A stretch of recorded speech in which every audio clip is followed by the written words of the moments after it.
Hello! Today is all about grilling. I am Chef Jennifer Basil and I'm excited because we're going to cook with some smoke and some fire, and it's all about cooking with meat. Simple, elegant recipes. We're going to do bistecca from Fiorentina, which is steak from Florence. We're going to do arrosticini, which is a classic Italian street food, so stay tuned.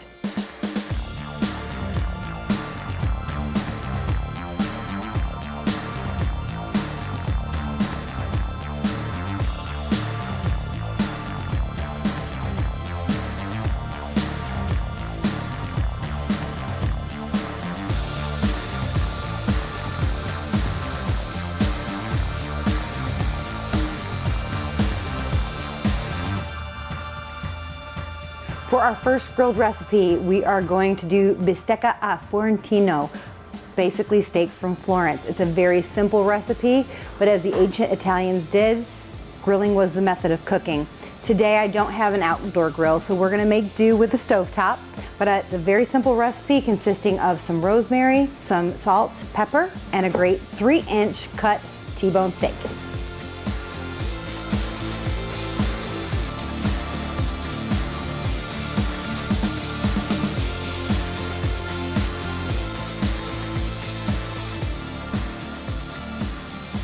So let's pretend we're on the countryside in Italy and we've got an outdoor grill, we've got the coals nice and hot, they're even, they've rested a little bit, and we're ready to cook our steak.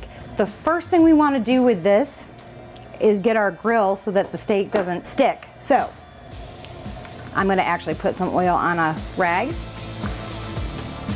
We'll take our tongs and let's just get that nice and oiled up so that our steak doesn't stick. This is a Chianina steak, which is famous Italy cattle, and it's a leaner cut. So when we cook this, we want a really nice char and a really nice sear on the outside, but we don't want it to cook more than really medium rare. Sorry for all you people who like your steak more well done, but because it is a leaner cut of meat, if you cook it longer, it's gonna be too tough. So now that we've got some oil on that pan so our steak doesn't stick, now with some rosemary, no, don't beat the steak, it was a good little cattle. And we want to generously salt this, lots of salt and pepper because it's 3 inches, right? So 3-inch thick. If you don't put enough seasoning on it, it's going to be, kind of bland. We want to bring out that flavor. Remember what I said earlier in one of my other episodes, that salt is a magnifying glass. It brings out the flavor. And this is a really nice cut of steak. Let's get both sides. Pat that in. And another important thing to remember, I'm starting this at room temperature. You never want to grill any piece of meat, steak or otherwise, when it comes straight out of the refrigerator. So I've let this rest. It's room temperature. Get some fresh, cracked black pepper.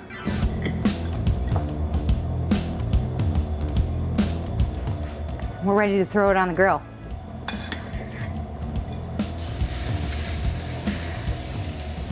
Be patient. We do not want to turn this over and over and over again. Just let this sit, let it get a nice char on it. If you're on an outdoor grill, you can't use a smoker, boys. I know all you barbecue people. You have to use an actual grill. You want to let it sit. Don't turn it over, let it get that char. Keep the flames off of it. If you have to use a spray bottle with water to keep the flames from touching it, that'll keep the meat from burning. We just want to get a nice char without burnt pieces. So that's gonna sit for a while on this side, maybe 7 minutes. We'll flip it, do 7 minutes again.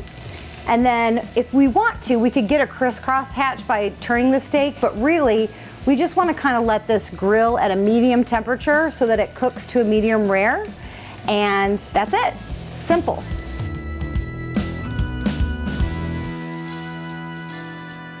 So as you can see, we've colored the steak. It's got a nice sear on it, but it's not overdone, it's not burnt. We've imparted some rosemary flavor to it. Now, not traditional, I'm going to finish this with a compound butter. So I have butter that I've made with rosemary and thyme just to add that additional flavor to it. Again, not traditional, but you put that on the hot steak, I mean, butter melted on steak is just fantastic. That'll melt down, create kind of like a unctuousness to it. This goes wonderful, actually, with our artichoke side that we did in an earlier episode, and with a big bold glass of wine.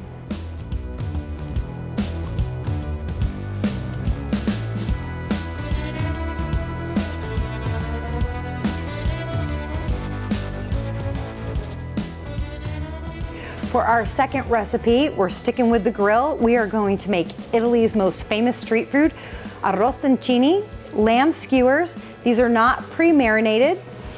We are going to salt and pepper them. We're gonna put them on the grill. I'm gonna spritz a little white wine and water on them to give some flavor. And there's debate about whether you take a rosemary sprig with olive oil and kind of brush it or do nothing to it. I'm gonna go a little unorthodox, and we're actually gonna season it with some rosemary. So I'm going to salt and pepper these.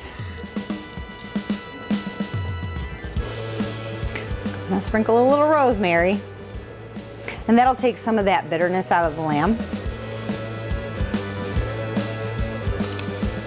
It's funny, so it's just skewered lamb on a stick, but I grew up in upstate New York, and we have these things called speedies. It's almost the same dish. I'm not sure the origins of speedies, even though I grew up eating them, but it originates with a marinated lamb skewer. So that's the difference. In Italy, they're not marinated. But I just know they're gonna be awesome. All right, we've got these seasoned.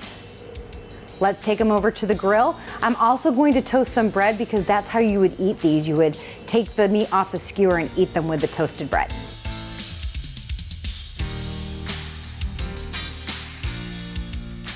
We're ready to grill our arrosticini. The grill that actually is used in Italy is called a fiorentina. It's a rectangular box filled with coals, and you set the skewers over it like this. I wish we had one here, but we don't, so we're gonna make do. We're gonna use our grill top. Let's get the lamb started. It's seasoned. I did soak the bamboo skewers. You can use metal skewers, but we soak these so that they don't kind of catch on fire when they're on the grill.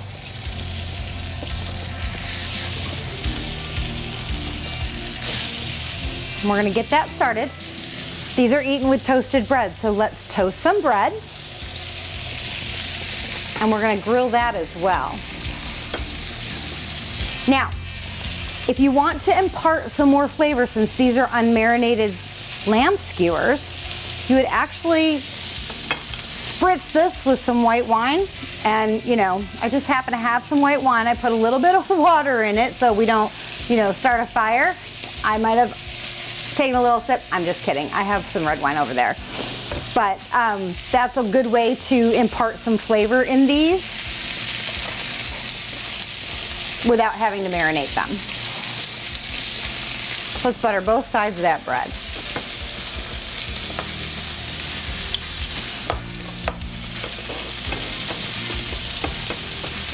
Now for toasting the bread, I would actually put that on a cooler part of your grill. So since we're improvising with a grill pan, I'm gonna turn the back burner a little bit lower and wait just a minute before I put those on.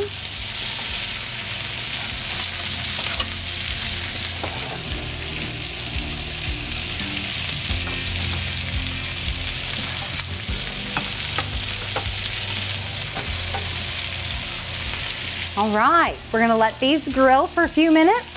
Spritz it a little bit. Once I get a char on one side and flip it, then we'll start to spritz it with the wine.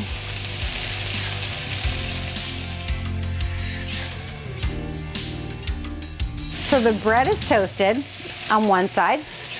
I've already turned the skewers once. What I'm going to do now is impart that wine flavor. Oh yeah.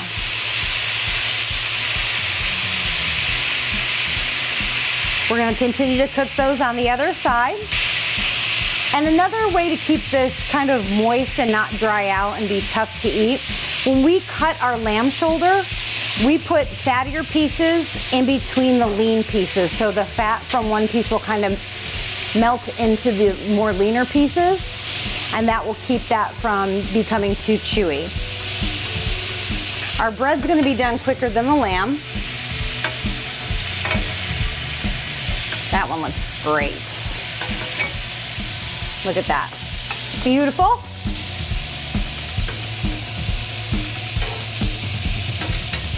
I'm gonna flip these one more time.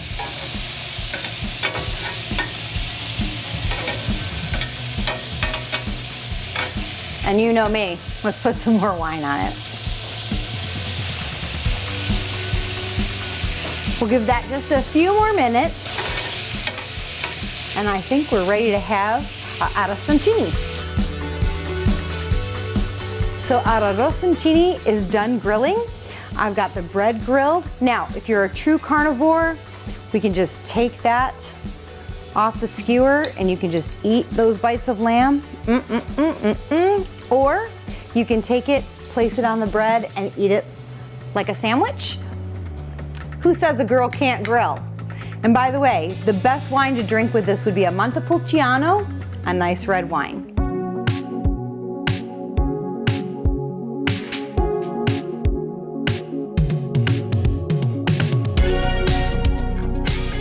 I hope all of you today sizzled with me at home. Guys, keep grilling, and girls, go out there and get a grill if you don't have one, because grilling is simple. It's the way we used to cook before we had kitchens, and you can impart some really great flavor with grills. We did 2 recipes today. We did the steak from Florence and we did lamb skewers. If you want those recipes and more, go to jenniferbasil.com.